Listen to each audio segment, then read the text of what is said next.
guys, tahu nggak sih masih beredar kasih ilmu segar buat kamu? Iya, kamu.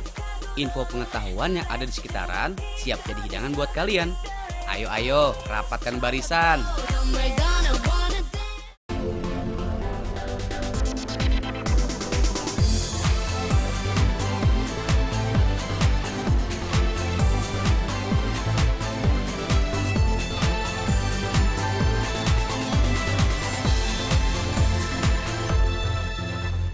Halo guys, selamat siang. Nih, Paju sama Nia sekarang lagi pegang botol susu. Tapi kali ini bukan dikasih buat dede bayi, tapi kita mau ngasih ke Kak Ojib. enak aja, bukan. Sampai lupa bilang guys, kalau ini sebenarnya isinya susu sapi. Berarti kita mau ngasih ke Anak sapi. bukan. Jadi kali ini kita mau ngasih ke anak kambing etawa. Gitu. Kita kasih langsung yuk. Pak, saya ikut ngasih susu ya, Pak. Kamu sana nih ya, lihat deh. Yuk, minum yuk. Wah. Iya, sabar. Woi, sabar.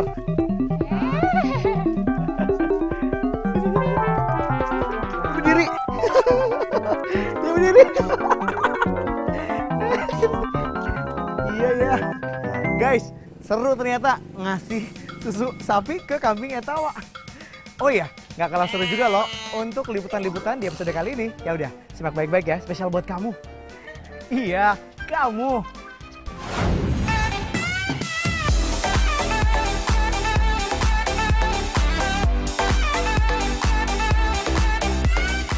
Kalau ada yang bilang hasil daur ulang ketinggalan zaman, oh no, itu salah besar ya guys. Justru hasil daur ulang bisa jadi kekinian, bahkan berdampak positif buat lingkungan. Dari barang bekas bisa jadi karya tanpa batas. Mulai dari bahan koran, bungkus minuman, semua bisa jadi satu kesatuan ternyata guys. Disinilah gudangnya guys, namanya Bank Sampah Gemah Ripah. Yaps, masyarakat udah terbiasa memisahkan plastik bekas, dus, dan barang yang tidak terpakai lainnya. Dus yang diserahkan warga, harga jualnya Rp1.400 per kilogram guys. Kalau terkumpul banyak, lumayan kan tuh guys. Sekarang kita bakal memanfaatkan gelas plastik bekas minuman, tali sepatu, selang, dan tali nilon. Alat bantunya cukup gunting dan cutter guys. Kali ini hanya bibir gelas bekas aja yang kita pakai ya. Ambil 3 buah dulu ya. Tali bertugas menyambungkan setiap gelas bekas tadi guys. Bagian atas, tengah, diikat yang kencang. Sekencang rasa aku sama kamu. Iya, kamu guys. Sekarang giliran tali sepatu dan selang bekerja sama guys. Wih, sedikit demi sedikit, lama-lama jadi cantik. Lanjut bikin yang lainnya ya guys. Ayo tebak, kira-kira bisa jadi apa dari benang wol, jarum, dan plastik bekas ini guys? Anyway, kalian tahu nggak sih arti daur ulang itu apa guys? Daur ulang itu merubah bahan bekas jadi bahan baru. Maksudnya sih mengurangi sampah guys. So, barang yang nggak terpakai jadi lebih berguna deh. Nah, kalau kalian ingin memanfaatkan koran bekas, bisa bikin jadi tempat penyimpanan pernak-pernik. Kertas koran yang udah dibentuk dengan lidi, kita buat jadi keriting dengan bantuan pensil guys, sampai mudah dibentuk. Dan akhirnya kita sulap deh. Kalau bahasa kerennya mah 4R guys. Reduce, reuse, recycle, and replace. Tahu nggak sih, kalau sampah plastik perlu ratusan tahun untuk terurai. Bahkan, baru benar-benar bisa terurai sempurna itu sampai 1000 tahun lamanya. Kalau sampahnya dibakar, bisa bahaya dan beracun juga loh untuk kesehatan. Nah guys, kamu juga bisa berbuat dari hal-hal kecil dengan mengurangi sampah plastik. Caranya, nggak usah pakai lagi kantong plastik kalau belanja ya kakak. Yaps, kantong plastik bisa jadi penyebab banjir guys, karena menyumbat saluran air dan tanggul tuh. Nah, tas kain bisa jadi solusi, karena lebih awet. So, mengurangi penggunaan kantong plastik deh. Kalau lingkungan terjaga, tentu bakal menunjang habitat dan ekosistem makhluk hidup. Tunggu guys, memang bedanya habitat dan ekosistem itu apa sih? Assalamualaikum. Sendiri aja sendiri. Sendiri dulu. Nanti temennya aku tanya ya, Jangan pergi, jangan kau pergi.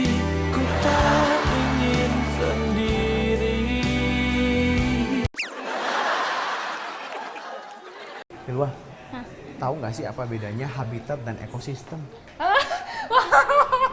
Nah, habitat itu tempat tinggal. Kalau ekosistem itu kumpulan dari lupa. Kamu anak fakultas apa? Hah?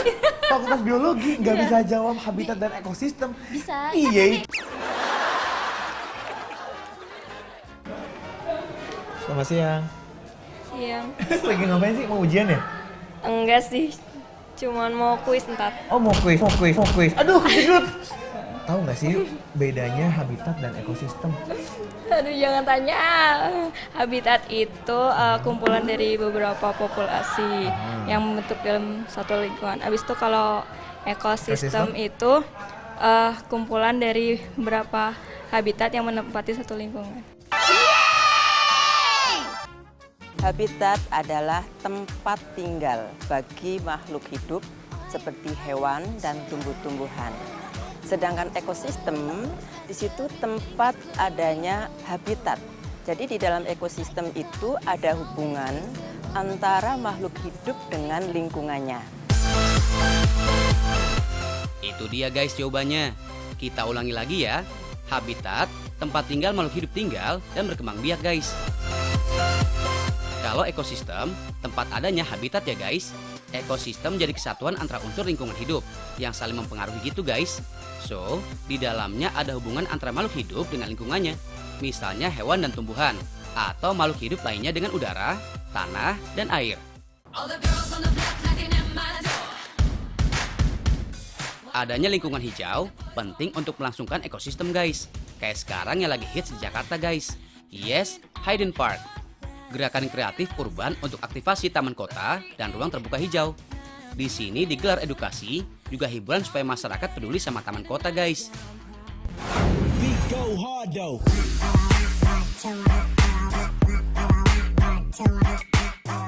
Wah, ada yang lagi makan besar guys. Oh, ternyata namanya mie goreng satu truk guys. Mie goreng ditemenin telur, kornet, sayuran, keju, dan bawang goreng. Jadi andalan cafe ini guys. Guys, awalnya mie dibuat di daratan Cina pada zaman dinasti Han. Ya sekitaran 220 tahun sebelum Masehi. Di Cina, mie jadi simbol kehidupannya guys. Bentuknya yang panjang dan gak mudah putus, punya makna filosofi harapan umur yang panjang. Seiring perkembangan zaman, lahirlah mie instan guys.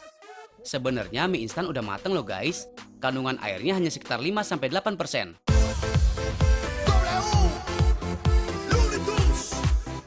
Selain mie goreng, nasi goreng juga nggak kalah eksis guys. Dengan bahan-bahan sederhana, kita bisa bikin nasi dengan rasa istimewa ya guys. Nasi goreng asalnya dari Tionghoa guys. Udah ada dari 4000 tahun sebelum Masehi. Awalnya sih, karena masyarakat Tionghoa nggak suka makan makanan dingin. Karena itulah, nasi dingin digoreng untuk dimakan lagi guys. Dan akhirnya, nasi goreng tersebar ke Asia bahkan ke seluruh dunia. Oh iya guys, satu lagi nih, kuliner dari masyarakat Cina, roti mantau. Dulunya sih hanya berupa roti putih biasa. Sekarang udah muncul banyak variasi dan isi. Kayak gini salah satunya ya guys. Ada daging, sosis, telur, keju, selada, mayones, dan mentega yang memeriahkan mantau. Biar segar dan gak seret nih guys, minumannya long lasting frozen. Ajaibnya, kalau minuman ini dikocok, berubah jadi beku. Rahasianya sih ada pada alat di dalam gelasnya.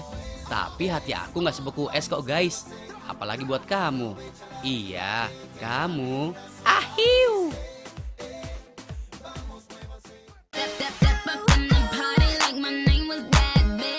Kalau tadi kalian udah nyimak info kuliner yang pakai mobil truk. Nah, kalau yang ini truk beneran guys. Udah gak heran deh, lihat lukisan berupa tulisan di belakang truk pengangkut ya guys. Ya, kayak tulisan-tulisan ini. Kalimatnya sih sederhana ya guys, lucu, menggelitik, kadang dalam juga maknanya. Jangan baper ya. Dan ternyata itu adalah curahan hati si pemilik loh.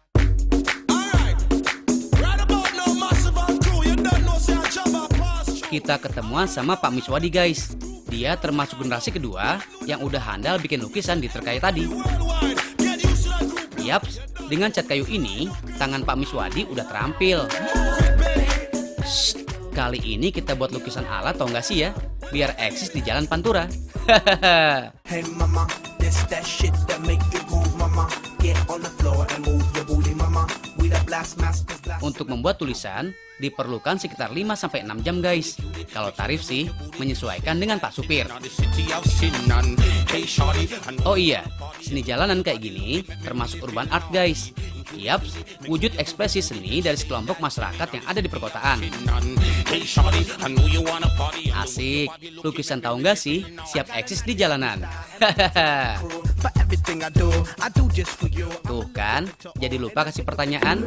Tahu nggak sih guys, kenapa jumlah ban truk belakang lebih banyak? We never die, no, we never deceive. Assalamualaikum. Udah pernah ngelihat bis? Bis udah, Udah. Truk? truk udah. Udah. Nah, tahu nggak sih kenapa jumlah ban belakang truk itu lebih banyak ya, Vin? Karena untuk menompang barang-barang yang diangkut, Kalau nggak ada barangnya? eh, ya untuk sebagai penyeimbang mungkin. Nah, Penyeimbang. Kamu haus? Barusan keselip penyeimbang. Haus ya? Belum minum? minum udah. Udah minum. Bener nggak? Iya mungkin. Tahu dari mana kalau bener? Nggak tahu. Tuh kan keselip lagi. Haus ya? Yuk beli minum dulu dah. Jihad? Jihan ya namanya? Iya. Jihan bukan? Iya, Primus mana? primusnya lagi di rumah. Oh lagi di rumah. Ngurus anak. Oh ngurus anak. Kok Jihan, Mas Primus yang ngurus anak, Jihannya malah jalan-jalan? Yoi, harus kayak gitu. Oh harus kayak gitu. Jihan, udah pernah lihat truk? Truk. Udah. Nah, kenapa ya jumlah ban belakangnya truk ini lebih banyak? Kan bebannya ada di belakang, jadinya harus lebih banyak di belakang Oh, biar gitu. lebih seimbang. Oh, karena apa beban? Bebannya lebih banyak di belakang, banyak. lebih berat. Lebih banyak mana sama beban hidup kamu? Banyak kan beban hidup aku.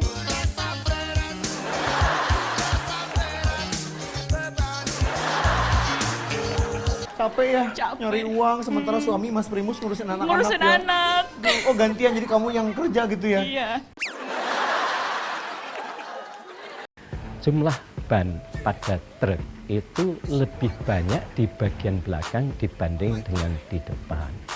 Penetapan jumlah ban ini sebenarnya tergantung dari beban truk itu sendiri. Karena truk itu bebannya lebih banyak di bagian belakang dari truk, maka roda bagian belakang atau ban bagian belakang ini jumlahnya harus lebih besar.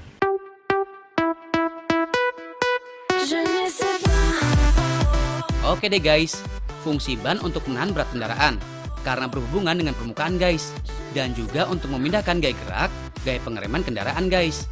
Ban juga berfungsi untuk mengurangi kejutan jika permukaan nggak rata. Truk digunakan untuk mengangkut barang dalam jumlah yang besar dan berat guys. Daya angkutnya disesuaikan dengan kekuatan ban, muatan sumbu, dan daya dukung jalannya guys. So, makin besar daya dukung, semakin besar juga daya angkutnya ya guys. Ada yang masih ingat dengan serial kartun yang satu ini? Ayo, anak 90-an pasti tahu deh. Yes, serial kartun Let's and Go. Cerita tentang kakak beradik pembalap Tamiya guys. Karena anime inilah, Tamiya jadi ngehits dan eksis guys. Shake that thing, miss. Can I shake that thing, miss? Annabella shake that thing, ya. Dana, Jody. For your info ya, Tamiya sebenarnya nama merek perusahaan asal Jepang. Tapi karena pertama masuk Indonesia adalah merek Tamiya ini dan terus berkembang, so nama inilah yang sampai sekarang lebih dikenal deh. Kita gabung sama teman-teman dari komunitas Tamiya Bogor yuk guys. Miniatur mobil balap ala Jepang masuk di Indonesia sejak tahun 80-an guys. Gak hanya adu kecepatan, tapi keahlian praktik juga menentukan tuh. Dari tangan mereka lah yang menentukan kecepatan mobil miniatur balap. Yaps, perlu keahlian mekanik untuk membaca trek dan situasi lomba. Nah, kalau yang ini namanya standar Tamiya Box atau STB. Mobil Tamiya dirakit dengan menggabungkan beberapa part dari box yang udah ada. Intinya sih, nggak boleh ngambil part selain yang ada di dalam boxnya ya guys. So, nggak banyak perubahan yang bisa diganti oleh pembalap atau mekanik tadi. Mereka hanya memainkan kecepatan atau merubah settingan untuk berlari di lintasannya guys. Dalam satu race, Ada 3 mobil yang siap tempur sebanyak 3 putaran. Wah, kalau ada mobil yang keluar jalur, artinya gagal jadi juara deh. Nah, untuk menjaga kestabilan mobil, pakai roller guys. Fungsinya menjaga keseimbangan mobil kalau pindah jalur dan ada tikungan guys. Roda yang pas untuk jenis STB ini berdiameter kecil guys. Tuh lihat, truk sepanjang 20 meter siap jadi saksi kecepatan mobilnya. Nah, supaya mobil bisa lari kencang, harus lihat dari diameter ban, jenis ban, ukuran jir yang pas untuk kondisi sirkuit, dan spare part lainnya guys.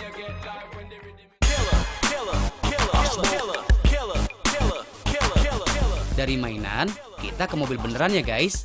Kita cari tahu tentang teknik airbrush yuk. Airbrush itu rangkaian dari seni rupa berupa seni menggambar lewat alat yang disebut paintbrush. Mulai dari pengamplasan dulu guys. Untuk dasar, ini penting karena fondasi utamanya. Baru deh, dempul sampai rata.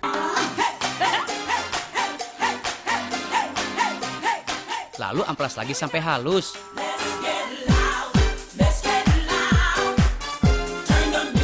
Setelah itu, cat epoksi guys.